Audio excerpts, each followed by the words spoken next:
everyone, how are you? Hope you are all doing great. Welcome back to my grand Diga vlog. তো আগের ব্লগে তোমরা দেখেছিলে যে আমরা উদয়পুর বিচে গিয়েছিলাম। তো এই ব্লগে তোমাদেরকে দেখাবো যে আমরা উদয়পুর বিচের সামনে যেই হোটেলটাতে ছিলাম সেই হোটেল থেকে চেক ইন করে আমরা নিউ হোটেলে যাব, যেটা ছিল নিউ দীঘার পাশে। এখন যে হোটেলটাতে আমরা যাব এই হোটেলে কিন্তু আমরা নেক্সট 3 দিনের জন্য আর কি ওখানেই স্টে করবো, আর কোনো চেঞ্জের ব্যাপার নেই। তো আমরা সব লাগেজ নিয়ে টোটো করে তারপরে হোটেলে চলে যাই।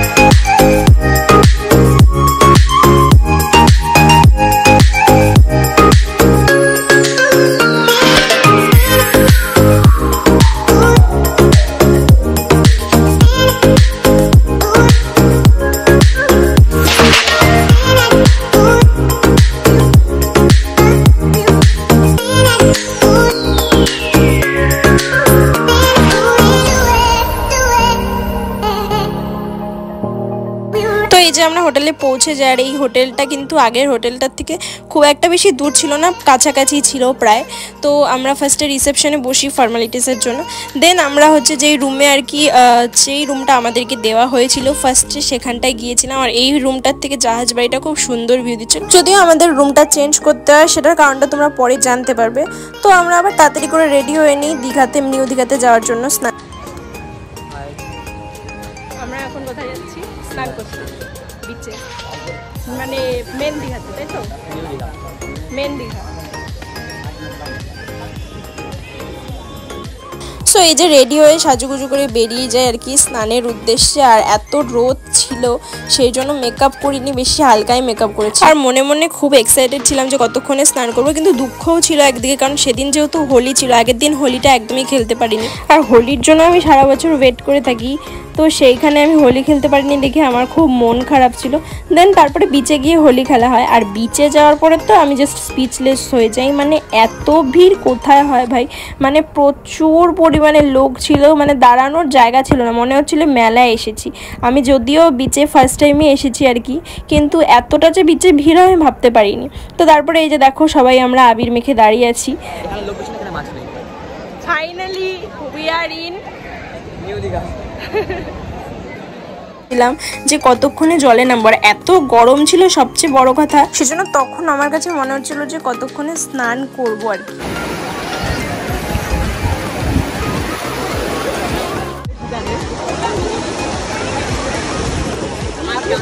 আর নদীতে ভেবেছিলাম অনেক রিলস বানাবো, কিন্তু এত লোকজন ছিল সেজন্য আর বানাইনি, কিন্তু একটা এমনি নর্মাল ভিডিও বানিয়েছিলাম।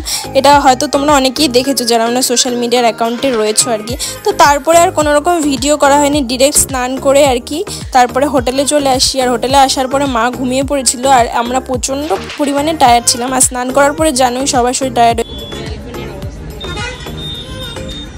আমাদের সবার জামা কাপড় আমি এখনো রেডি হবো, কারণ এখন আমরা আবার যাবো। আমি জানি না নিউ দীঘা নাকি ওল্ড দীঘাতে যাবো। দেখো আমাদের বাড়ি মানে হোটেলের সামনেই দাঁড়, মানে তখন আর কি বিচ থেকে এসেছি। আমি জানি না আমার সাউন্ড তোমরা শুনতে পাচ্ছ না, তখন বিচ থেকে এসে খাওয়া দাওয়া করে এই যে এখন হচ্ছে রেডি হবো আর কি বিকেলে যাওয়ার জন্য। তো কীভাবে দেখতে চলো।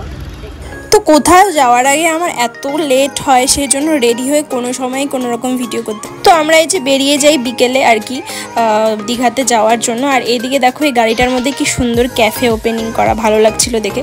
তো তারপরে এই যে দীঘার এই সব স্পেশালিটি জিনিস আর কি শোপিস, যেগুলো আমরা সেদিন নিইনি, পরের দিন অনেক শপিং করেছি, যেটা তোমরা নেক্সট ব্লগে দেখতে পাবে। তারপরে আমরা একটা ফিশের স্টলে দাঁড়িয়েছিলাম, ওখান থেকে চিংড়ির পকোড়া তারপরে কাঁকড়া ওসব আর কি বিক্রি হচ্ছিল। তো চিংড়ির পকোড়া খেয়েছিলাম, কাঁকড়াটা হচ্ছে আমি খাইনি, একবার খেয়েছিলাম কিন্তু আমার ভালো লাগেনি কাঁকড়া, যদিও আমি সেদিনই ফার্স্ট টাইম খেয়েছিলাম আর আমার ভালোও লাগেনি কাঁকড়া। তো তারপরে হচ্ছে যেহেতু আমি এত বড় চিকেন লাভার তোমরা তো জানোই, সেই জন্য দীঘায় গিয়েও মাছের জায়গায় আমি চিকেন খাই। এই যে দেখো চিকেনের এই কাবাবটা, যেটা ভিডিও করিনি ফটো অ্যাড করে দিলাম, খুব ভালো ছিল খেতে, আমার তো খুব ভালো লেগেছে। তো তারপরে হচ্ছে আমরা এগিয়ে যাই আর কি সমুদ্রের দিকে। আর রাত্রেবেলা সমুদ্রের ভিউটা তো আরও সুন্দর ছিল।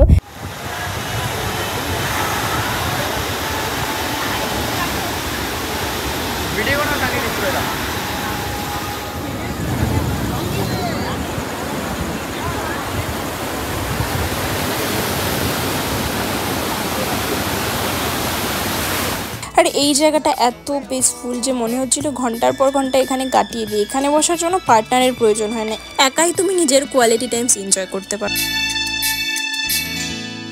क्यों चलती है पवन, क्यों झूमे है गगन, क्यों मचलता है मन। ना तुम जानो न हम, ना तुम जानो न हम।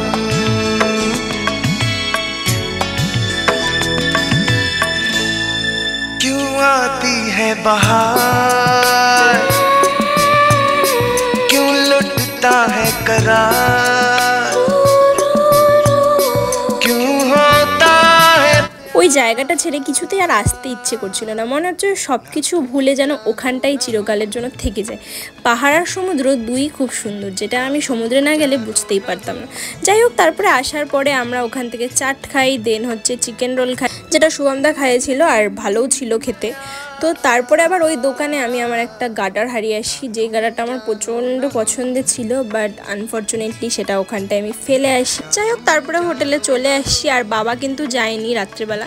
তো বাবা এদিকে ডিনার করছিল, আর আমরা এসে আর কোনো রকম ডিনার করিনি, কারণ এত জাঙ্ক ফুড খেয়েছিলাম, সেই জন্য আমাদের সবারই পেট ভরা ছিল। আর এদিকে তোমাদেরকে হোটেলের একটুখানি ভিউ দেখাচ্ছিলাম, যেটা তোমরা পরে দেখতে পাবে আর কি, সেদিন ভালো করে ভিডিও করে। চলো ব্লগটাকে এখানে এন্ড করছি। क्यों चलती है पवन,